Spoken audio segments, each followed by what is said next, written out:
Segunda-feira, 1º de agosto. Meu querido irmão, minha querida irmã, estamos entrando na sua vida e muito gostaríamos de entrar no seu coração para aí semear a palavra de Deus, que é sempre a grande orientação para a nossa vida. Nesta segunda-feira, celebramos a memória de Santo Afonso Maria de Ligório, bispo e doutor da Igreja. E a liturgia nos apresenta o Evangelho de São Mateus, capítulo 14, versículos de 13 a 21. Naquele tempo, quando soube da morte de João Batista, Jesus partiu e foi de barco para um lugar deserto e afastado. Mas quando as multidões souberam disso, saíram das cidades e o seguiram a pé. Ao sair da barca, Jesus viu uma grande multidão. Encheu-se de compaixão por eles e curou os que estavam doentes. Ao entardecer, os discípulos aproximaram-se de Jesus e disseram: Este lugar é deserto e a hora já está adiantada. Despede as multidões, para que possam ir aos povoados comprar comida. Jesus, porém, lhes disse: Eles não precisam ir embora. Dai-lhes vós mesmos de comer. Os discípulos responderam: Só temos aqui 5 pães e 2 peixes. Jesus disse: Trazei-os aqui. Jesus mandou que as multidões se sentassem na grama. Então pegou os 5 pães e os 2 peixes, ergueu os olhos para o céu e pronunciou a bênção. Em seguida partiu os pães e os deu aos discípulos. Os discípulos os distribuíam às multidões. Todos comeram e ficaram satisfeitos, e dos pedaços que sobraram recolheram ainda 12 cestos cheios. E os que haviam comido eram mais ou menos 5.000 homens, sem contar mulheres e criança. Meu querido irmão, minha querida irmã, hoje lemos como Evangelho a multiplicação dos pães e dos peixes, segundo a redação do evangelista Mateus. Mateus começa por apresentar a motivação que ambientará o milagre.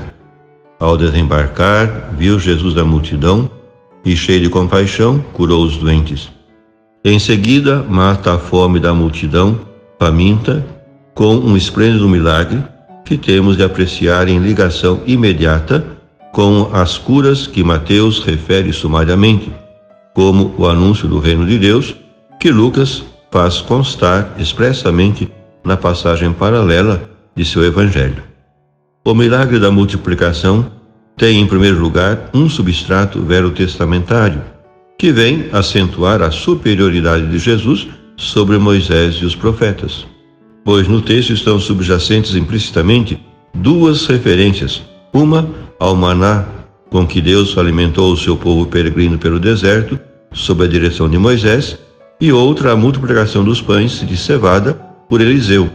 Fome de séculos, isto é, uma longa espera de libertação messiânica, se contém na famélica multidão de 5.000 homens, sem contar mulheres e crianças, que Jesus alimenta até a saciedade, apenas com 5 pães e 2 peixes. E além de ostentar essa condição de sinal dos tempos messiânicos, que se cumpriram na pessoa e missão de Cristo, o milagre da multiplicação aponta para o sacramento da Eucaristia, como alimento do novo povo de Deus, a Igreja peregrina, e prenuncia escatologicamente o banquete definitivo do reino. Perante a necessidade da multidão, a ordem do Senhor a seus discípulos foi: em vez de os mandar embora, dai-lhes vós mesmos de comer. Será que eles podiam e podemos nós hoje multiplicar o pão para os pobres por arte de magia ou de fé?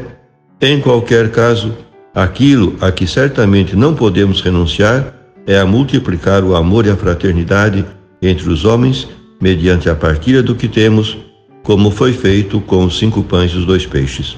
Quando vemos Cristo matando a fome dos pobres, vem-nos à memória as estatísticas da pobreza.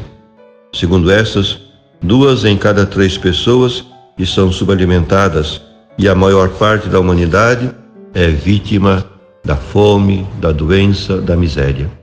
A grande mesa do mundo e das riquezas são somente para uns 20%, para as nações ricas, enquanto 80% restantes têm de se contentar com as migalhas. É absurdo que os pobres sejam a maioria esmagadora no mundo quando os recursos do planeta Terra são suficientes e pertencem a todos os que o habitam. Por fim, rezemos. Nós te bendizemos, Pai, porque nos convidas a sentar-nos à mesa em que teu Filho Cristo Jesus multiplica o pão para os famintos do mundo. Dá-nos, Senhor, fome do pão da vida que és tu, e sacia abundantemente com o teu corpo imolado, que converta em esplêndida primavera o nosso deserto. O cancro do egoísmo invade as nossas vidas mesquinhas, debilitando tudo com a sua atroz voracidade. Faz que sejamos generosos em servir os mais pobres e sejamos dispostos a partilhar tudo o que temos com os nossos irmãos mais necessitados, como tu fizeste. Amém. E a você, meu querido irmão, minha querida irmã, que me acompanhou neste encontro com a Palavra de Deus, desça sobre ti a bênção de Deus Todo-Poderoso, Pai e Filho e Espírito Santo. Amém.